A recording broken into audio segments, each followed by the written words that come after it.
question is about how to cultivate joy and strengthen things I feel like obligation.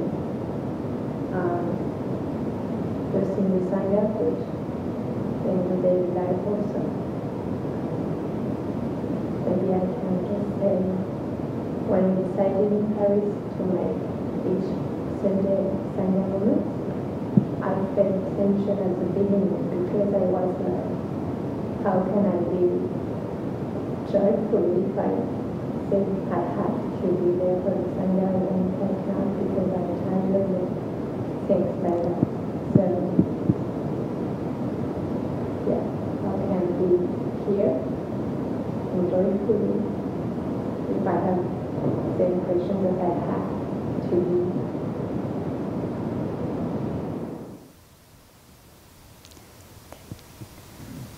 I don't know if everyone heard the question. Did everyone hear? So can I say again how I understood your question? It's about cultivating joy, and especially cultivating joy when we feel under an obligation. We're doing something, but we feel we're doing it because we're obliged to do it.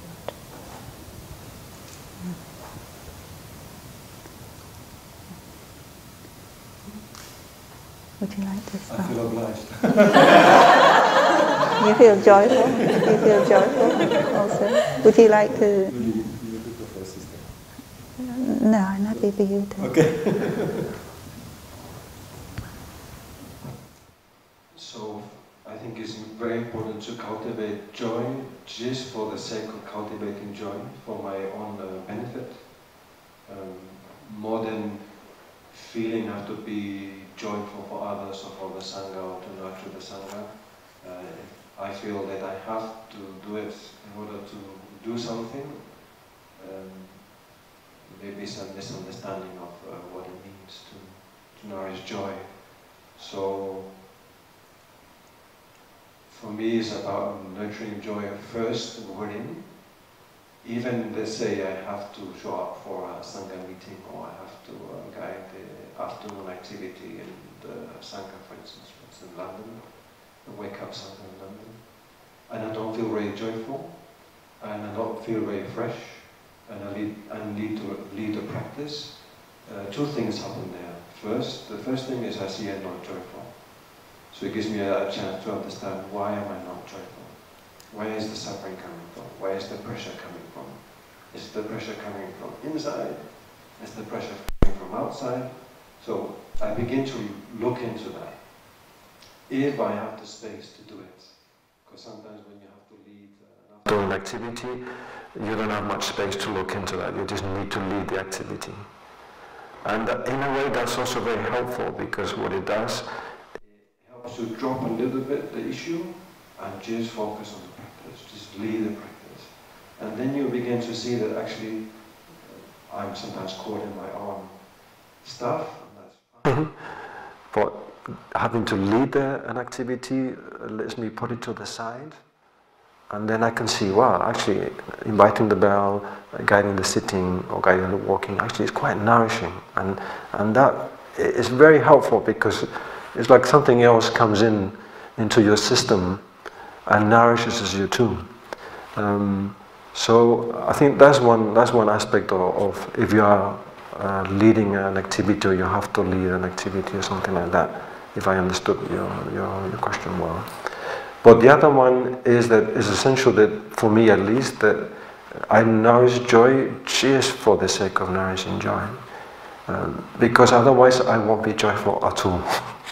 If I feel under pressure, I think it's a wrong understanding of what it means. The same with practice. If I feel I have to practice, I feel I've misunderstood what it means to nourish my practice at all. If I feel under pressure, I think it's a wrong understanding of what it means. The same with practice. If I feel I have to practice, I feel I've misunderstood what it means to nourish my practice. Most respected time, dear brothers, dear sisters, dear awake Up pose. Thank you for allowing me to be with you this morning. So we've all heard that part of our practice is to nourish joy. And we know that there are different kinds of feelings. There are painful feelings, there are pleasant feelings, and there are also neutral feelings. And we want to, when we have painful feelings, we want to be able to take care of them. And when we have neutral feelings, we don't want them to last for a long time, because we know that a neutral feeling can become a joyful feeling. So when the pain is there, the practice is looking after the pain. And when the neutral is there, that you don't feel anything. You feel life is just like limbo. It's grey. It's not pleasant, it's not painful. But that is not a state we need to stay in. We can make that moment into a joyful moment by just recognizing that we have the conditions and the causes in this present moment for feeling something joyful, for feeling something happy.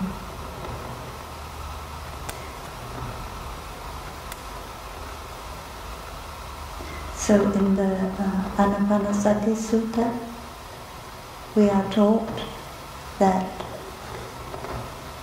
we begin by breathing in, I have a feeling of joy. Breathing out, I experience joy. Breathing in, I feel happy. Breathing out, I feel happy. And then the next breathing is breathing in, I recognize the feeling that there now. Maybe neutral or maybe painful. Breathing out, I recognize the feeling that's there now. Maybe painful, maybe neutral. And then last of all, breathing in, I calm down the feeling that's there now, the painful feeling. Breathing out, I calm down the feeling. So we have that opportunity to take care of our feelings. And the Buddha recognized that as human beings, we have the tendency to look out for what is going wrong. And that gave us a painful feeling. So that is why in the Anapanasati Sutta, the Buddha always starts off by saying, nourish your feeling of joy, your happiness. Look out for what's going right, rather than for what's going wrong. So when you begin to practice and you have to take care of the Sangha, maybe you feel a little bit nervous because you don't have so much self-confidence. But after a while, when you've been practicing for a while, you see that you are the Sangha. The Sangha is you. So you don't really need to have self-confidence anymore, because you have confidence in the Sangha. So that leading a Sangha activity is, you're not really leading anymore. You're just flowing like a river. So that comes with experience. After a time you have that, so you don't have to feel obliged to do something. And if you really don't feel well, you don't feel you have enough physical strength, or you don't feel you have enough peace of mind, of course you always have the right to say no and ask another. There's always somebody in the Sangha who can replace you, and you always have that right to ask another person to help you out. And when we practice, we talk about practicing sitting meditation. When we give an orientation to guests who come, we always say that don't wait until you're in the meditation hall to begin the meditation. So we have to go back to the time we put on our robe, to the time when we start walking. That is already the meditation. And when I give a Dharma talk or I have to lead something from the Sangha, I don't say, well, wait till I get into the Dharma hall. I tell myself, oh, I'm already giving the talk. When I step out of the house, or when I put on my robe, or when I eat my breakfast, I say, I'm already giving the talk. So that is the time for cultivating joy. If we worry about the future, then it's take away our joy. The worry takes away our joy. But if we can dwell in the present moment, really be there in the present moment, we can find the joy that's available in the present moment. And joy is there within you. You can find something outside to water the seed of joy, like, oh, I can hear the birds singing. But then you come back and say, well, I can hear the birds singing because I have 2 ears. So really it's not just the birds that are bringing me joy, it's also myself that's bringing me joy, my 2 ears and my, whatever it is, my brain is bringing me joy. So the joy is available within you.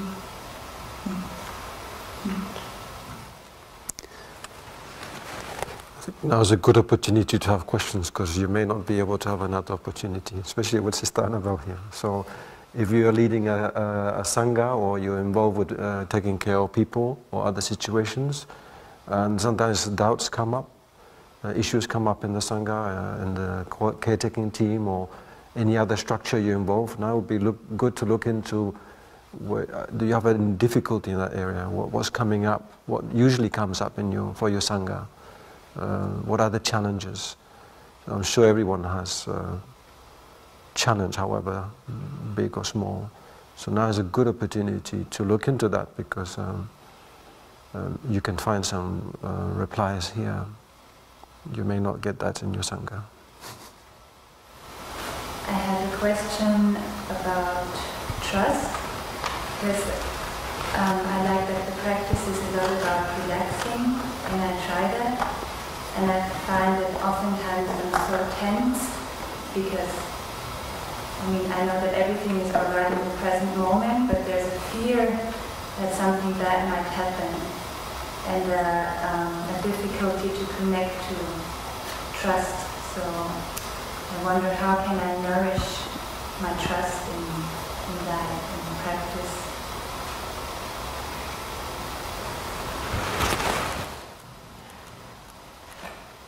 Yeah, must serve the tidy from. Oh, we didn't have that. We forgot to give you a sound of the bell. I'm sorry. I'll give it to you now.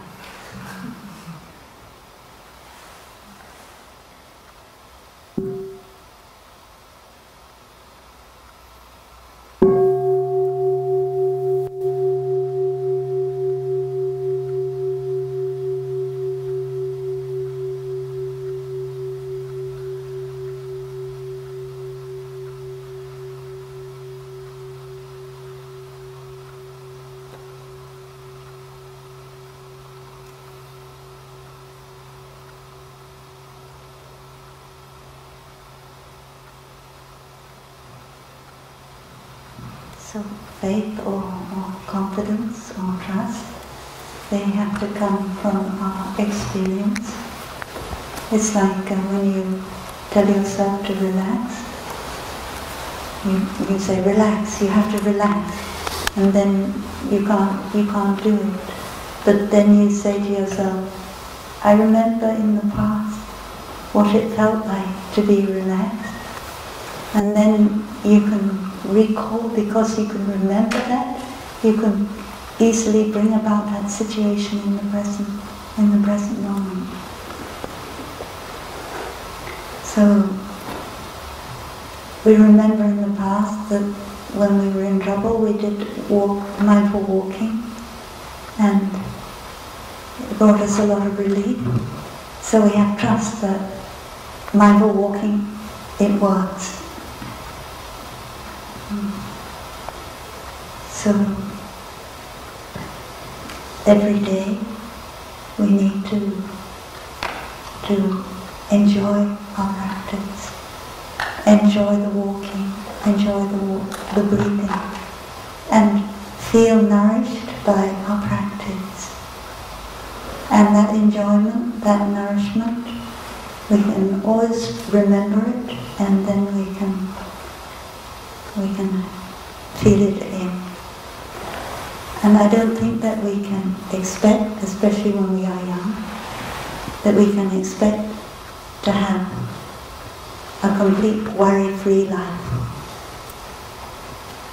And there will be times when worry comes up, but when the worry comes up, we have a way to embrace it and to take care of it. And actually every time anxiety or worry come up, it's an opportunity for us. So we don't necessarily think there is some pure land which is going to manifest when we don't have any more worry. But we know, we have trust, that when the worry does come up, we can take care of it. And it can be an opportunity for us to learn more how to take care of it. And then when we learn how to do that, we can also share it with others. If we suddenly find ourselves in a place where there's no more worry, we won't necessarily be able to find the ways that we can share with others to help them.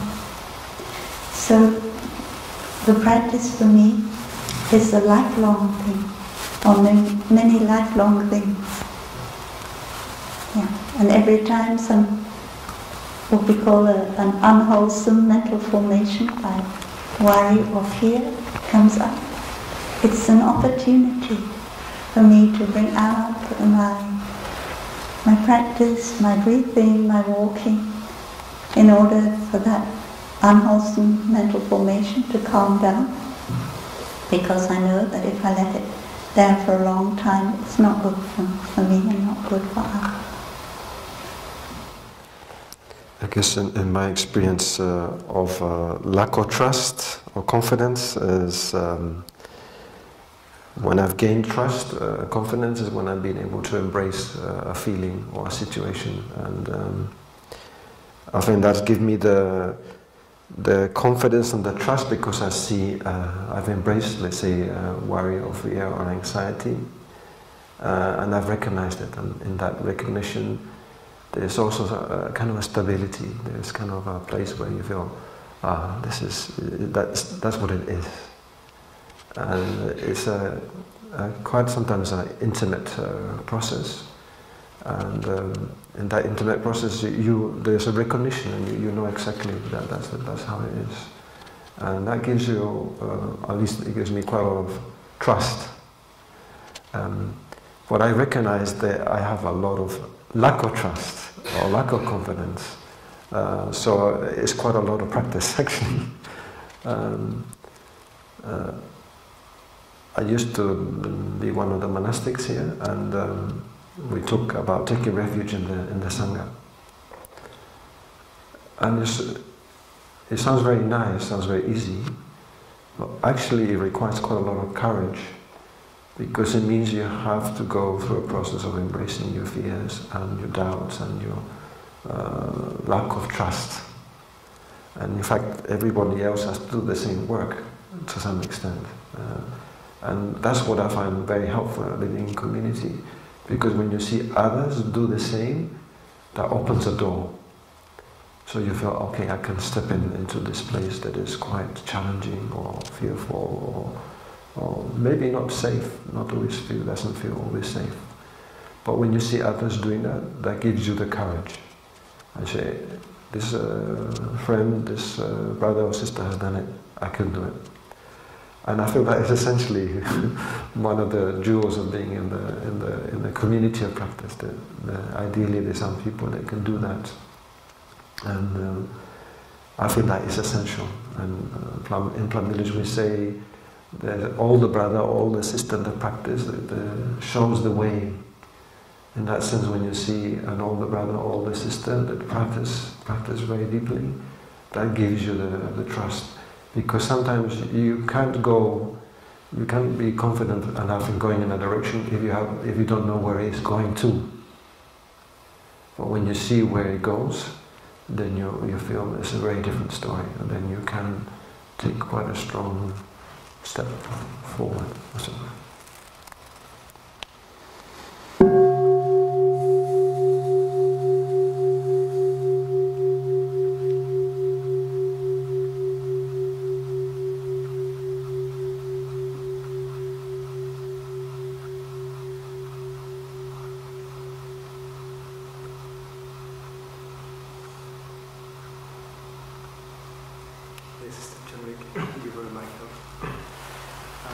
My question is how can I invite my wake-up ambassador's friend and all wake-up movement to study and have show interest by studying the 14 mindfulness training and maybe get connected with this.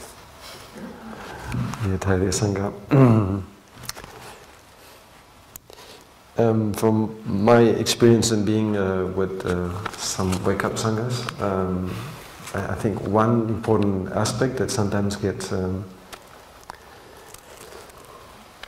neglected or not clearly communicated is bodhicitta, the aspiration, the mind of love. And for me that is, when I think of the 14 mindfulness trainings, I think of someone that wants to take the 14 trainings, someone that his bodhicitta, his mind of love, has awakened and has an aspiration not just for himself or herself, but for others too. So when I was in the Wake Up London, we didn't talk very much about the mind of love or bodhicitta, and it's a shame, because I feel that it's such an important element of the practice, to nurture the mind of love. And when we nurture the mind of love, automatically we can also recognize what practices we want to, which direction we want to go. So for me the 14 mindfulness trainings are a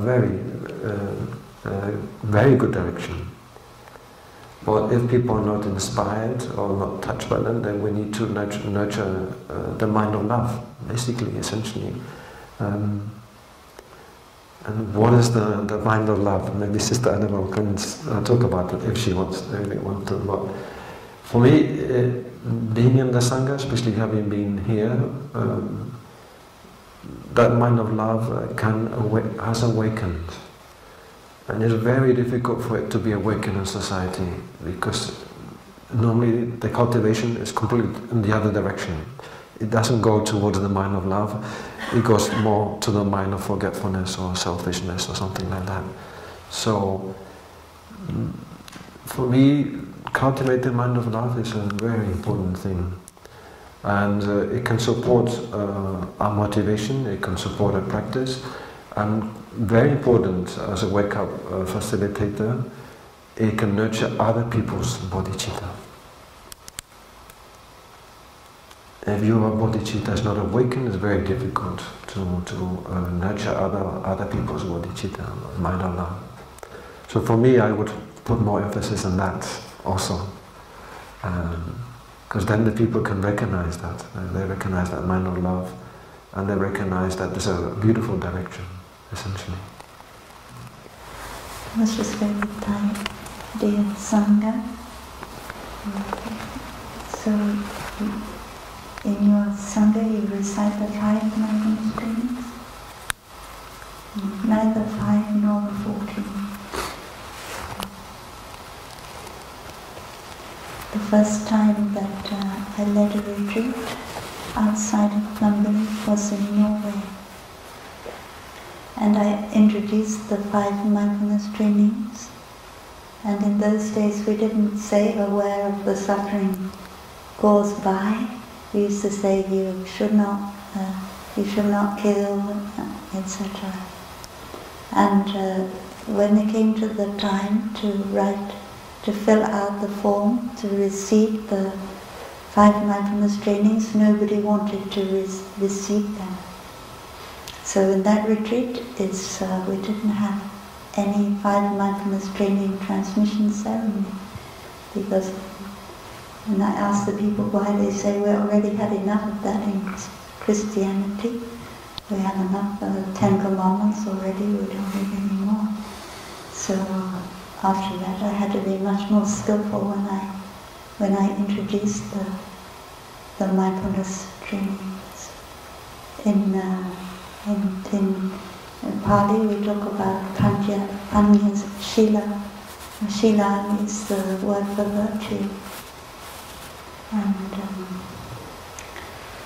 so cultivating the mindfulness training is a little bit about cultivating virtue.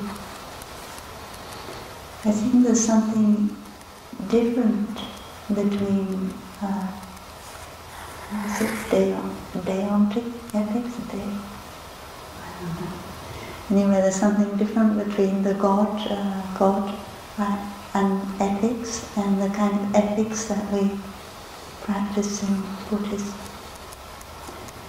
When Thai once shared with us that Thai, whenever at the end of the sitting meditation, we have the sound of the bell to touch the earth 3 times, the Thai would always make the deep aspiration when Thai touched the earth, may Thai and the Sangha find a way to bring about a global applied ethics which will stop there being so much suffering in the world. We look around us, we see so much suffering. And all the trainings, they all begin with aware of something, aware of the suffering that is brought about. I want to do this, I want to... And that is also to do with the bodhicitta. So when we see the suffering, compassion come up in us and we want to do something. We want to do something to help.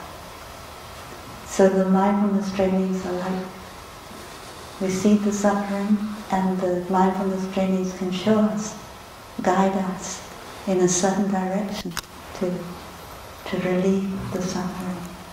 But as we said before, that ethics were like categorical ethics, like killing is always wrong, stealing is always wrong, lying is always wrong.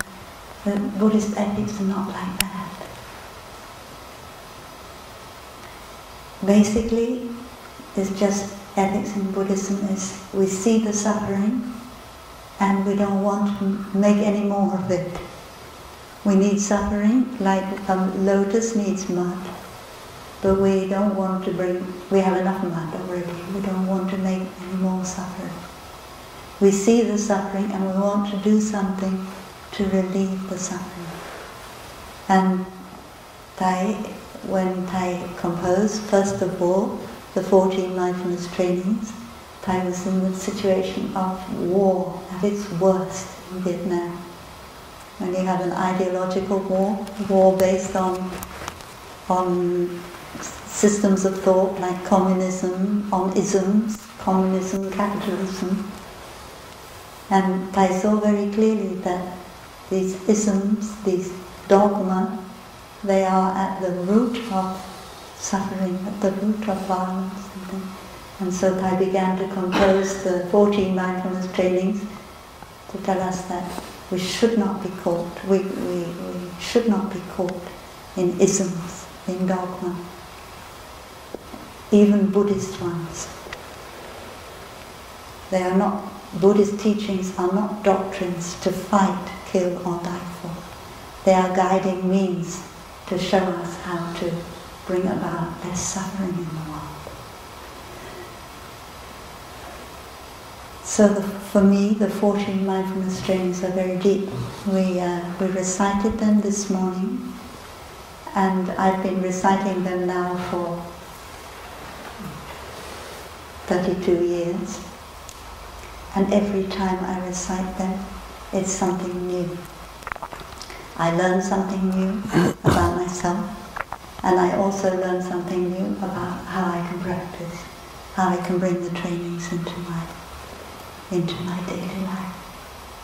So very deep. And we say that one lifetime, the trainings are like a deep ocean. One lifetime alone is not enough to to study and practice them. So our friend today asked him, he probably wants us to begin soon because we know we have many lifetimes more to study and practice. But it also, when we say like that, it gives us space. We don't feel that this is something constraining us, something making us, we have to go in a very narrow road. It also means that the trainings are very deep and they are guidelines, and we can't ever expect to be perfect. We make mistakes and we learn from our mistakes. But somehow they are that guideline that keeps us going the way we want to go. So when we receive them, we feel that I really want to go in that way. So that's why we kneel down and we say, please, Sangha, support me and give me the capacity, help me to have the capacity to go along with these trainings. And the wonderful thing is that we can have Dhamma sharing about the trainings. And when we have Dhamma sharing, we learn from each other. Because everyone has a different way of practicing the trainings. And we learn, oh, you do it that way, I do it this way. Maybe I'll try a bit of your way, and then you can try a bit of my way. They are not doctrine, they are not regulations that we have to follow. They are just ways to have our suffer less. And they are concrete, as I say, a concrete expression of the Noble Eightfold Path, right view, right thinking. So it's very deep, and I think that we have to find a skillful way to inspire people to want to look at global ethics. What can Buddhism contribute to a global ethic? Because we need an ethic which Hinduism, Christianity, Buddhism, Islam, we can all agree, and then we can widen the perspective in order to help there be less suffering in the world.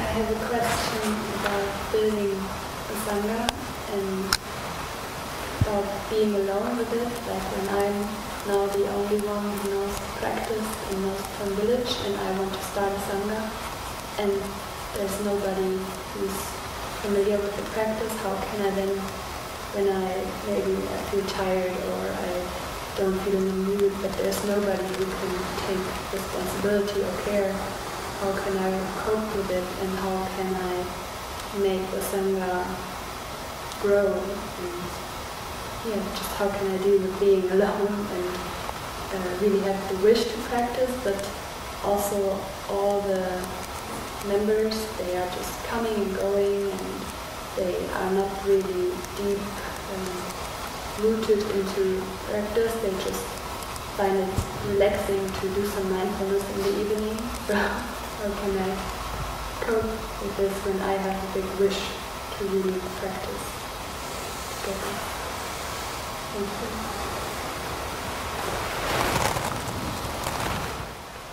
you. Most respected Dai Sangha, you really do need retreats like this one where you can come and be with friends who are about the same level as you are, in order to nourish you.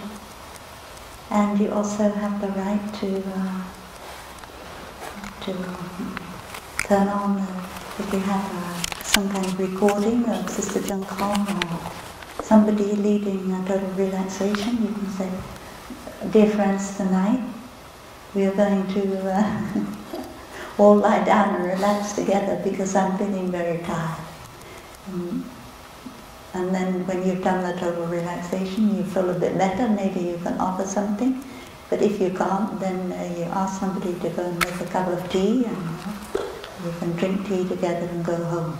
So I think that every human being, they recognize the humanity, the humanness of each one of us.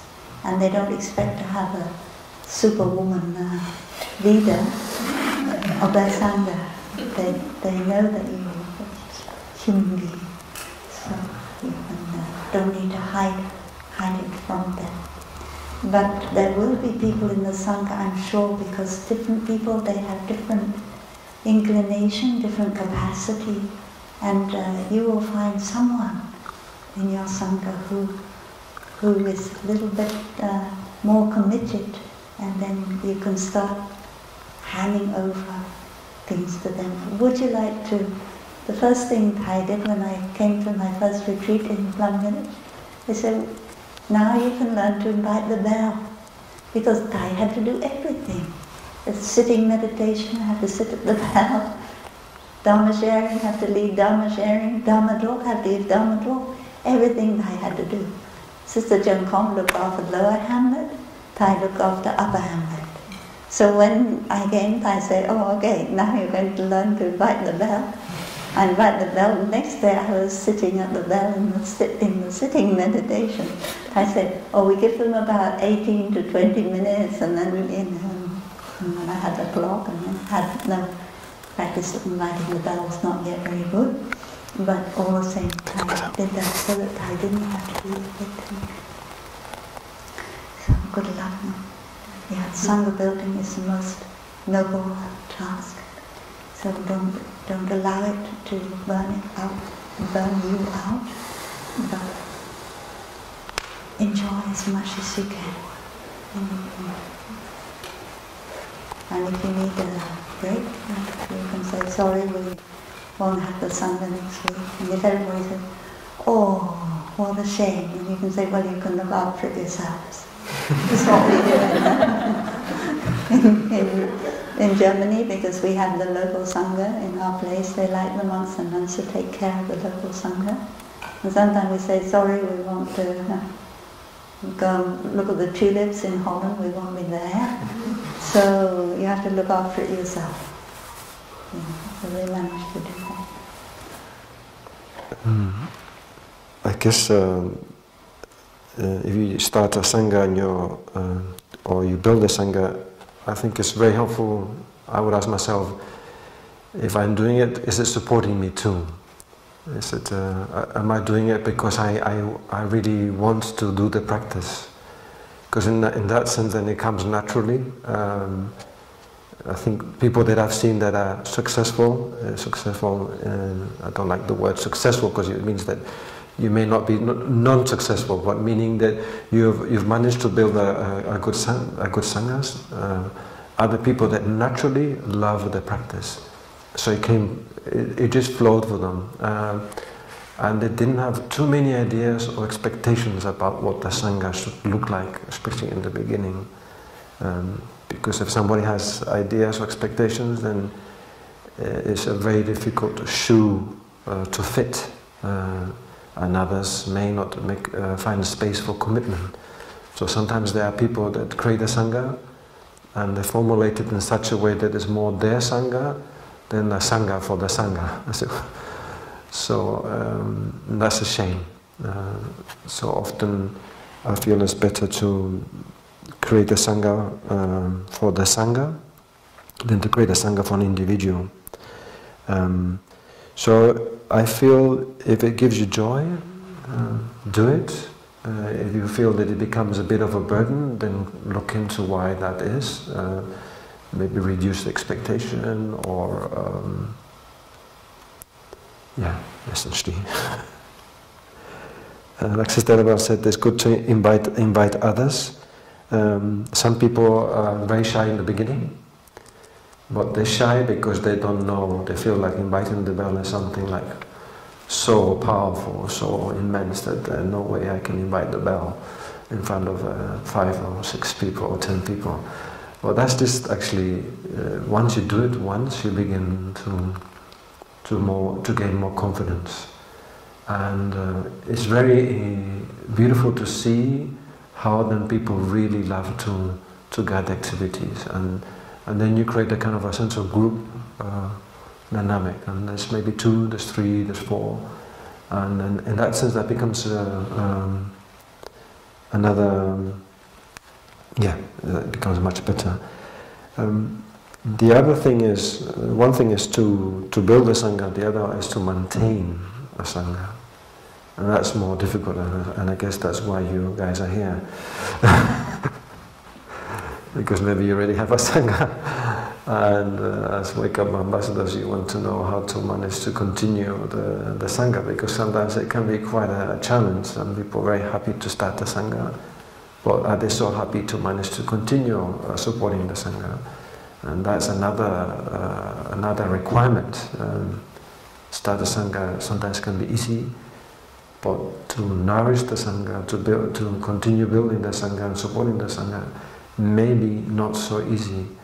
So I know, for instance, in Spain, many Sangha facilitators get a little burnout because they feel they're the only ones, 2 or 3 people supporting a lot of needs. And in society there's a lot of needs and a lot of suffering, so it's not so easy to sustain that. So I always encourage people to come together for weekend retreat as facilitators to support each other, to recognize the issues and to listen to each other so they feel that they're not alone in holding a Sangha.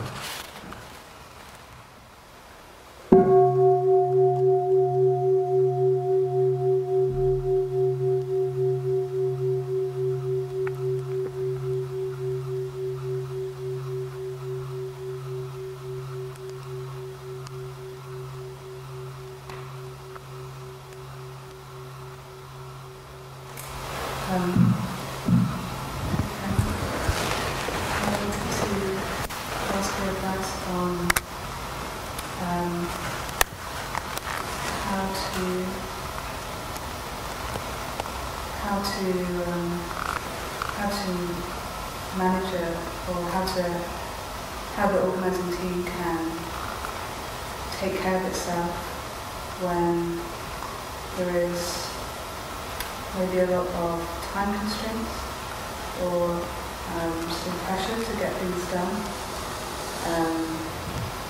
Certain tasks like booking venues or organising facilitators, and maybe you don't have a lot of time to sort these things out, and it becomes stressful, and people are doing lots of things and there's lots of emails, and it all becomes a bit too much. And how you can manage to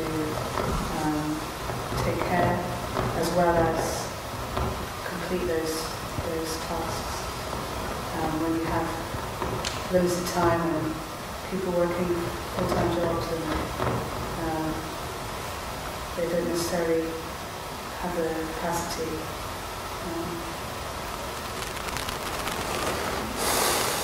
Thank you for your question.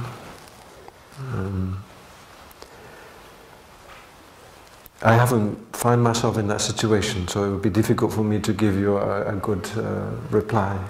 I've been privileged to spend most of my practicing life in a practice center, so not under conditions that you describe, like having a job and having to sustain the emails and communications and work with others to support an activity. I know, for instance, in the Wake Up London, it's been one of the challenges. Sometimes it's not easy to get enough facilitators, and much more difficult is to find people to be part of the core team, because it's quite stressful. The groups that have been successful, in a sense, they had very close friendships. And I think that closeness has given them a lot of joy and has given them more energy to do that, because it felt like this growing space, the space to explore, the space to grow. And in that sense it becomes a different type of journey than to have to take care of a running Sangha, as it were.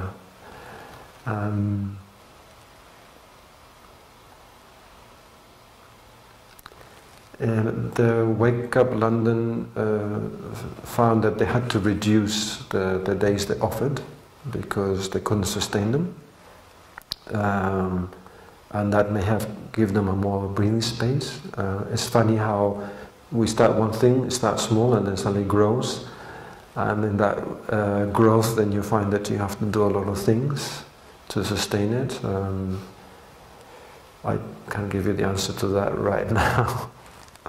Maybe Sister will have some better and deeper things to share.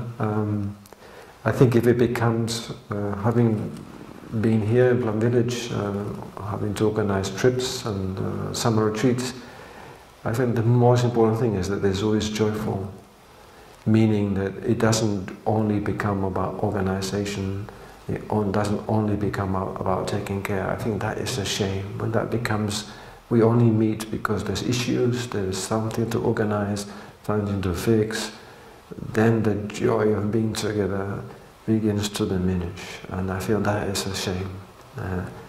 In the summer retreat organizing team here, sometimes we went for picnics, we did other activity that gave us a much more space, and it helped see others of our core team in a different light. Because some people are very rigid in one ways, then suddenly we have a mental formation with them. But when we go out on a picnic, we see another dimension. Actually, they're very fluid and very open, and that gives us a deeper appreciation of that person.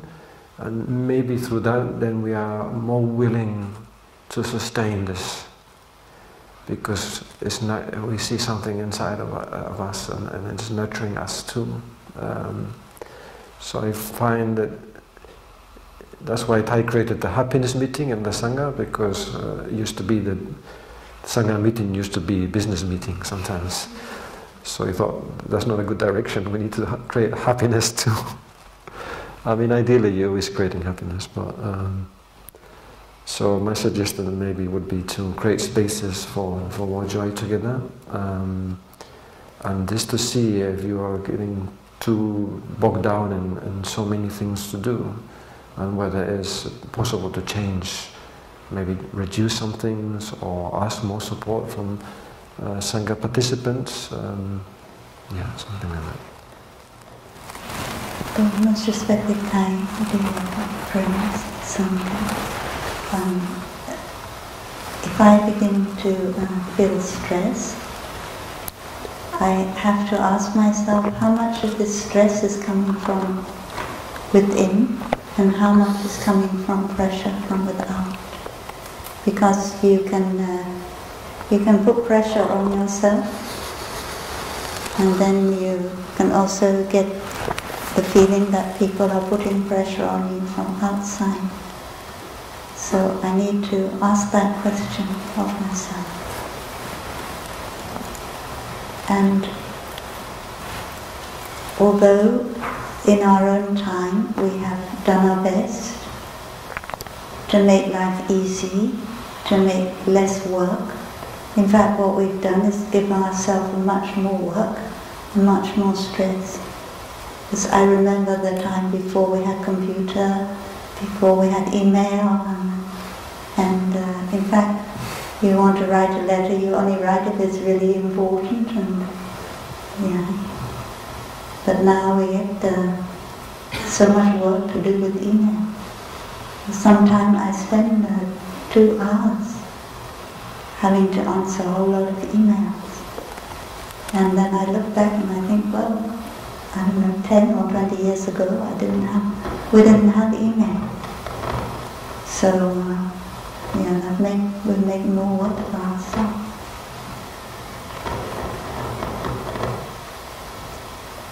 So I have to ask myself, what is the most important thing? And I look at all the things I have to do. It's many, many things, and I can't do them all. And I have to say, well, what is really important? And what can I really do? What do I feel today is something I can do? And in the Zen way of looking, it's a little bit different from the way of looking out in the world. By Zen I mean the practice of meditation. For instance, when one little bird sees the forest on fire, he brings the drop of water in his beak to put on the forest fire. But in the outer world you say, well, that kind of action, it can never put out the fire. But in the bird it's a lot of compassion. And so our compassionate energy also goes out into the world. So when I ask myself what is the most important thing to do, it often has to do with compassion. And then I may see an email from somebody who's in a really difficult situation, is suffering a lot, and I have an idea, oh, that would help that person. So I can spend a long time writing that email. And on top of that I have a lot of other emails say, urgent, we need to know by this evening whether you agree to changing the name of the Unified Buddhist Church or not. So anyway, and I see this and I say, no, I'll leave it. They need to know by this evening, but I'm not in a place to answer that at the moment. So we have the right to do the thing that we feel is most important from the point of view of compassion and understanding. And then we are working on the organizing team with other people, and they have an idea that no, something else is more important than what we think is important. And so we begin to have an argument about that. So the best thing is to be able to let go of your idea and understand the idea of the other person. And so in the organizing team, the communication, the good communication, it depends quite a lot on our being able to do beginning anew.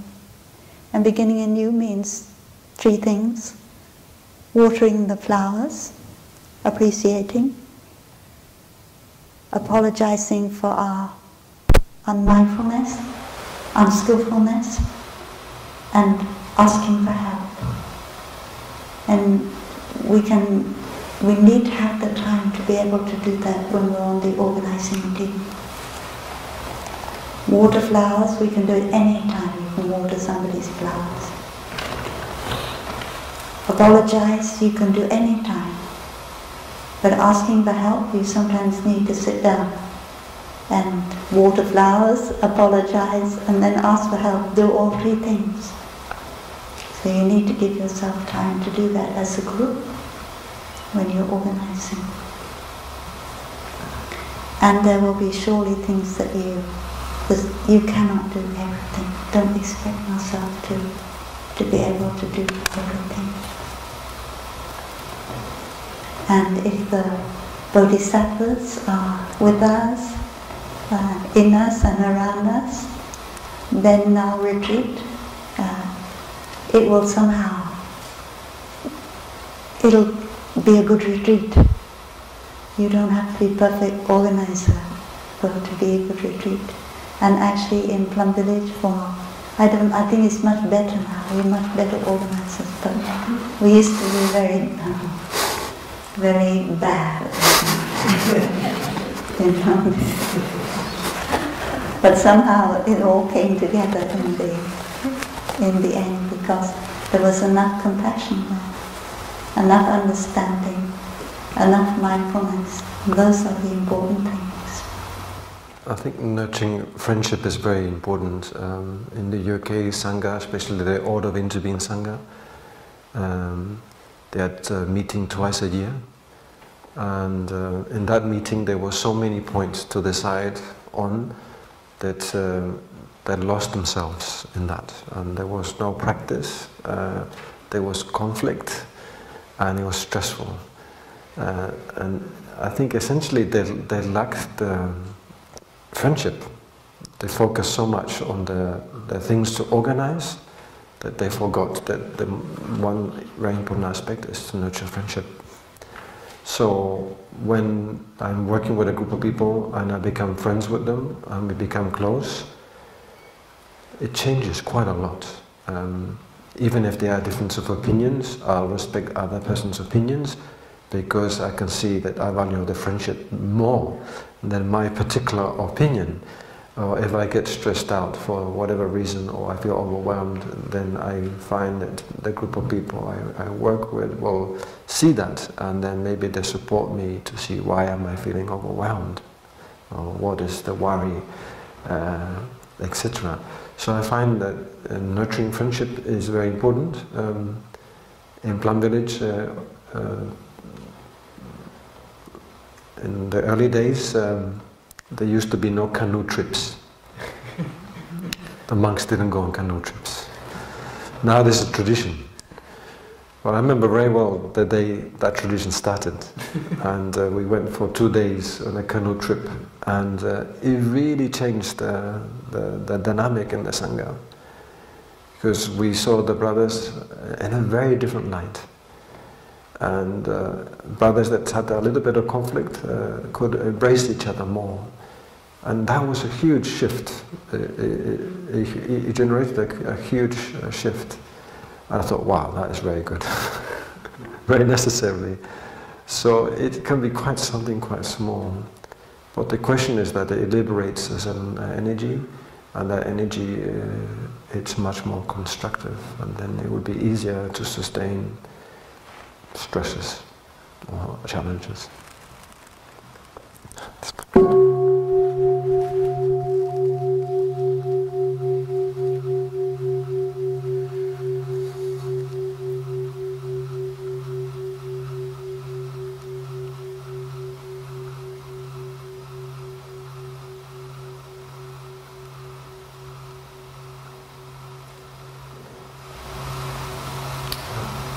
Friends, dear Sangha, I would like to inquire about a very introducing people to the practice. I feel very grateful for the practice and the potential it has.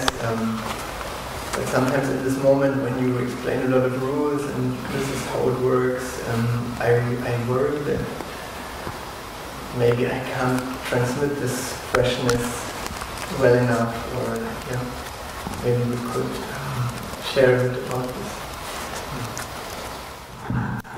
Sister Annabelle is very patient and kind.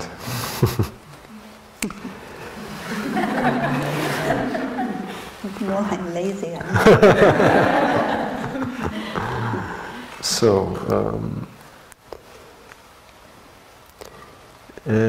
in London, I can share from that experience, there's 2 Sanghas, the Heart of London, which is called the Adult Sangha, and Wake Up Sangha, the Young Sangha. The Adult Sangha has a lot of rules and guidelines. The Wake Up Sangha doesn't have much.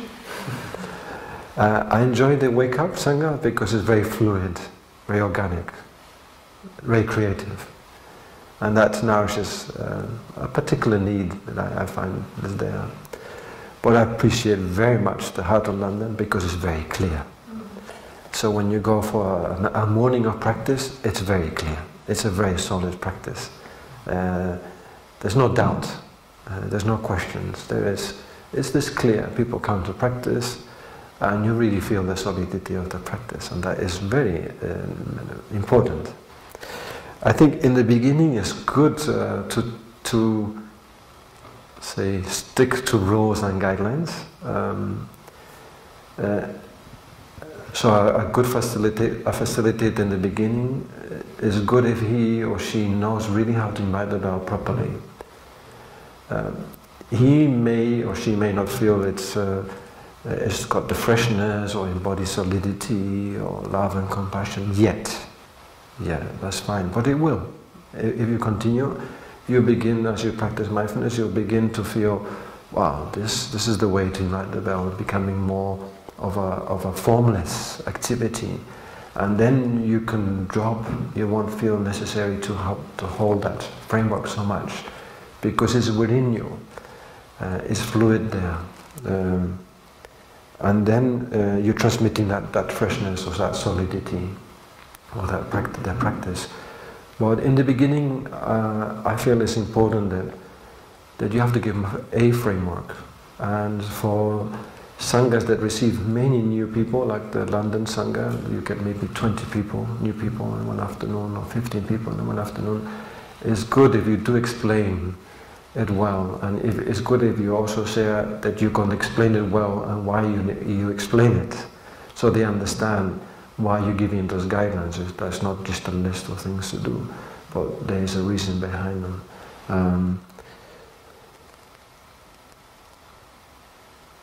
With facilitating with more confidence, you can be not so bound, also you can explore more easily.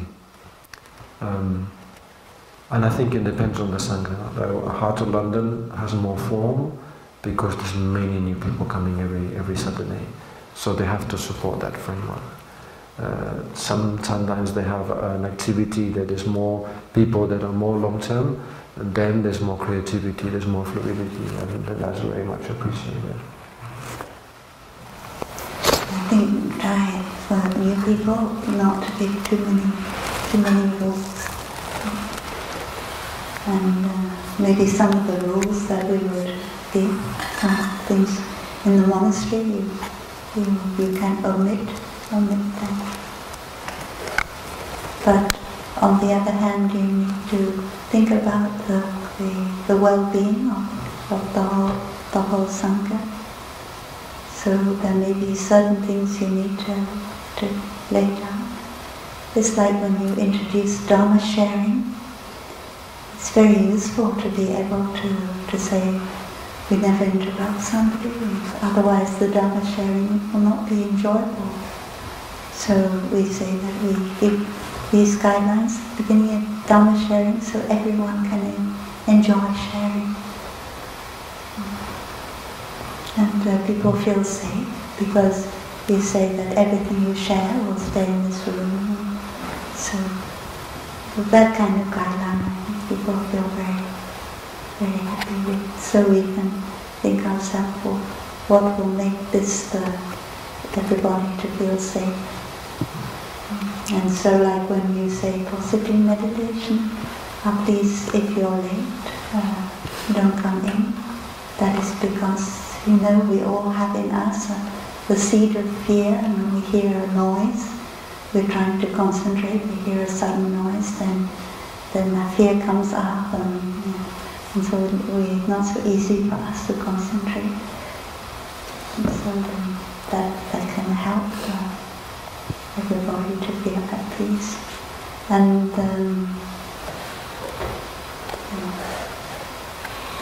if people don't keep to the rule, then not to worry.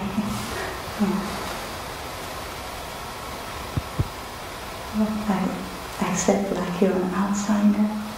Sometimes you think that you have to be responsible, make sure that everything goes right.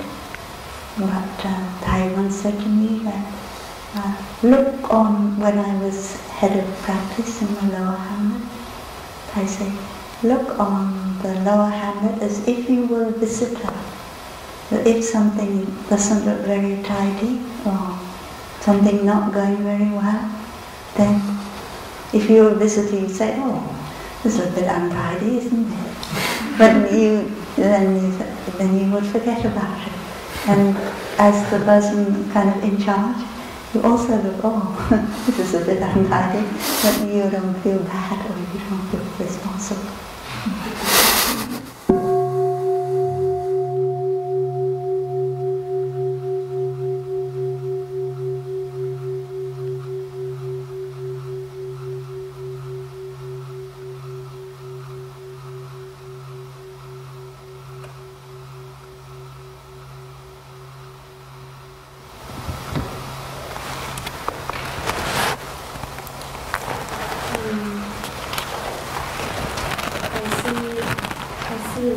beauty in the people.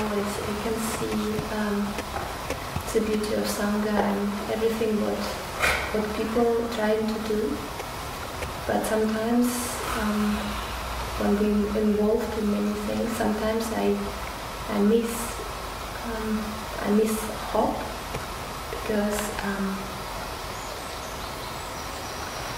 I also realized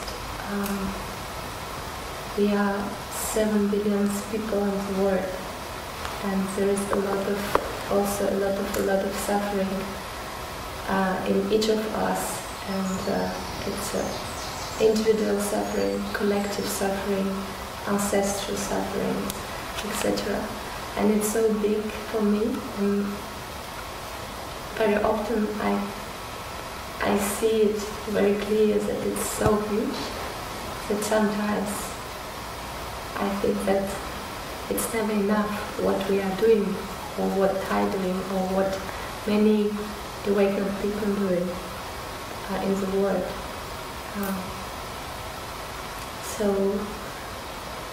And it's made me suffer a lot as a person. And I would like to know how you deal with this, how to bring a more hope in this moment when you are really not in the good place, and to refine motivation and refine the hope. Most respected time, dear Sangha. Despair, the opposite of hope, is a mental formation that we need to take care of. And Mother Earth is doing very well. And I see how in the spring life continues. I think how tough Mother Earth is, how resilient Mother Earth is, how solid. And whenever I'm in nature, I can feel, and this always helps to transform any kind of despair. Mother Earth, you're doing your best, and I'm a child of the earth. I'm also doing my best. But I also know at the same time that Mother Earth is impermanent, because everything is impermanent. There will be a time when Mother Earth is no longer Mother Earth. And that is something we accept, we have to learn, to meditate on impermanence and accept impermanence. But as things are, we are both doing our best. Mother Earth is, I'm doing my best. And although everything is impermanent, energy and matter are not destructible. So it is important what kind of energy I'm sending out into the world. Mother Earth, the tree, is sending out an energy which for me is very healing. And as a child of Mother Earth, I can also send out healing energy when I have compassion, a compassionate thought. Then that already is sending out energy into the world. It's already my continuation. So even though the Mother Earth has to come to an end, as Mother Earth is, I obviously have to come to an end as I am. Nevertheless, the energy that Mother Earth has sent out, the energy that I have sent out, it doesn't come to an end. It will continue in one way or another. Mother Earth will continue in different forms. So that is for me what helped me to transform despair. And all we can do is our best. And we can't exactly know when we will come to an end, when the earth will come to an end. Or we can know that we are alive and breathing now. And now is an opportunity to send love into the world, to send compassion into the world. And if we need more love and compassion for ourselves, then we have to go into nature to receive that. And go to the Sangha to receive it. I'm prone to despair quite easily. It's in my system for some reason or other. I grew up in a small island in the Mediterranean, and there's a lot of old stone walls. It used to be a lot of fields many centuries ago. So most of those walls are in disrepair. And the countryside is very beautiful. I grew up there, and I grew up as a small child with a lot of love towards the countryside. So when I begin to see it degrading and getting overbuilt, it was very challenging. And I got into this kind of mood of, oh, everything is going downhill, as it were. Nobody's taking care of the old stone walls, nobody's taking care of the countryside. The other day, a few weeks, some months ago, I was going with my mother. I was visiting my mother in Spain, and I saw somebody had begun to fix one wall. And for me, it was like a little bit like a breakthrough. It never fitted in my frame of mind that that would be possible, that somebody would actually fix a wall, because my image was so bleak, was so negative, was so going downhill, that I never thought that the possibility of somebody actually fixing a wall. And I realized I got caught up a little bit into this frame of mind that has some foundation in the exterior world that I perpetuated inside.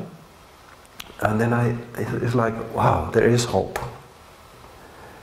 And I realized I focused on a small corner of human activity, the negative human activity. And I forgot that actually there may be a lot of positive activity in other corners. I just neglected or I didn't appreciate it or didn't see it. So that's seeing that after centuries, maybe, those walls were maybe built by Romans and other groups of people, somebody had fixed one wall. This changed my chip, my brain. And so I don't feel so much despair about the countryside and where I grew up, because I feel there is change is always possible. Change is always possible, and we can nurture that seed in us. We can water that seed in us, so one doesn't become depressed. Doesn't become too much despair. So I find I need to nurture that seed. I always need to nurture that seed. And I know that when my energy goes down, I think I'm neglecting myself. I'm not nurturing myself, and I need to shift my attention and look at something else. There's a website called Positive News. You look at that website and your experience is very different. You look at the New York Times or the Guardian or other newspaper website and you feel really depressed. But you look at Positive News and your experience shifted so much, and then you thought, why is this? Why does my experience shift so much? What is it based on? What is the nutriment? So I find that I need to really nurture my wholesome seeds. Yeah, and very often I look at the sky and I feel maybe this is the last day. Maybe we won't see blue skies anymore like this. Maybe we may not see this beautiful forest like this. So I have that. This is my own stuff. So I feel, wow, I want to really appreciate that, because I have no idea if tomorrow this beauty will be available. So I felt I want to, today, this moment, I really want to live fully this moment for itself too, for itself. Not just for me, but for itself. The appreciation of beauty. So, dear friends, thank you very much for being here today. so we can all together enjoy looking deeply. And now the time for question and answers has come to the end, and we will listen to 3 sounds of the bell.